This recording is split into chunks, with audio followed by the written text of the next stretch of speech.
Welcome back to my YouTube channel. ಯಾರೆಲ್ಲ first time ನನ್ನ video ನೋಡ್ತಿದ್ರೆ ಪ್ಲೀಸ್ ಲೈಕ್ ಮಾಡಿ, ಶೇರ್ ಮಾಡಿ, ಹಾಗೆ ಸಪೋರ್ಟ್ ಮಾಡಿ. ಇವತ್ತು ಈಸಿಯಾಗಿ ಹಾಲು ಬೋಂಡ ಹೇಗೆ ಮಾಡೋದಂತ ಈ ವಿಡಿಯೋದಲ್ಲಿ ತೋರಿಸ್ಕೊಡ್ತಾ ಇದ್ದೀನಿ.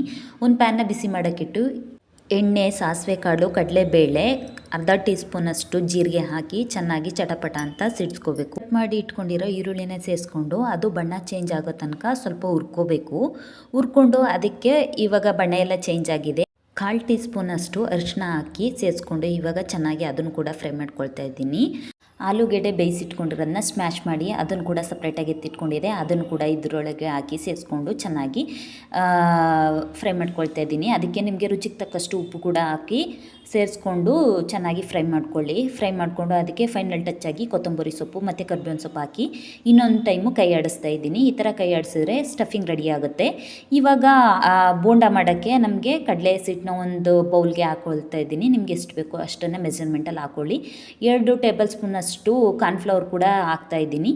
ಅದಕ್ಕೆ ರುಚಿಗೆ ತಕ್ಕಷ್ಟು ಉಪ್ಪು ಹಾಕಿ, ಅಚ್ಚ ಖಾರದ ಪುಡಿ, ಸ್ವಲ್ಪ ಜೀರಿಗೆ ಸೇರಿಸ್ಕೊಂಡು ಚೆನ್ನಾಗಿ ಇವಾಗ ಹಿಟ್ಟನ್ನ ಕಲಿಸ್ಕೊಳ್ತಾ ಇದ್ದೀನಿ. ನಾನು ಕಲಸಿಟ್ಕೊಳ್ತಾ ಇದ್ದೀನಲ್ಲ ಅದೇ ಅದಕ್ಕೆ ನೀವು ಕೂಡ ಕಲಸಿಟ್ಕೊಂಡು ಒಂದು 5 ನಿಮಿಷ ಅದನ್ನು ಹಿಟ್ಟನ್ನು ನೆನೆಯಕ್ಕೆ ಬಿಡಿ. ನೆನೆದಾದ್ಮೇಲೆ ಇವಾಗ ನಮ್ಮದು ಸ್ಟಫಿಂಗ್ ಎಲ್ಲ ರೆಡಿಯಾಗಿದೆ ಅಲ್ವಾ, ಆ ಸ್ಟಫಿಂಗ್ನ ಇವಾಗ ತೊಗೊಂಡು ಸಣ್ಣ ಸಣ್ಣ ಉಂಡೆಗಳಾಗಿ ಇವಾಗ ಮಾಡಿಟ್ಕೊಳ್ತಾ ಇದ್ದೀನಿ. ನೀವು ಕೂಡ ಹಾಗೆ ಮಾಡಿಟ್ಕೊಂಡ್ಮೇಲೆ ಅದನ್ನು ಇವಾಗ ಒಂದು ಪ್ಯಾನ್ನ ಬಿಸಿ ಮಾಡೋಕ್ಕಿಟ್ಟು ಅದಕ್ಕೆ ಸ್ವಲ್ಪ ಆಯಿಲ್ ಹಾಕಿ, ಆಯಿಲು ಸ್ವಲ್ಪ ಬಿಸಿ ಆಗೋ ತನಕ ವೆಯ್ಟ್ ಮಾಡಿ.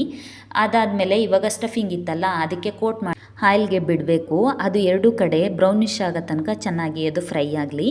ಫ್ರೈ ಆದಮೇಲೆ ಇವಾಗ ನಮ್ಗೆ ಆಲೂ ಬೋಂಡ ಚೆನ್ನಾಗಿದೆ, ನೋಡೋಕ್ಕೂ ಕೂಡ ಹೊರಗಡೆ ಕ್ರಿಸ್ಪಿಯಾಗಿ ಮತ್ತು ಒಳಗಡೆ ಸಾಫ್ಟಾಗಿ ತಿನ್ನೋಕ್ಕೂ ಕೂಡ ರುಚಿಯಾಗಿರುತ್ತೆ. ಒಮ್ಮೆಲೆ ನೀವು ಟ್ರೈ ಮಾಡಿ.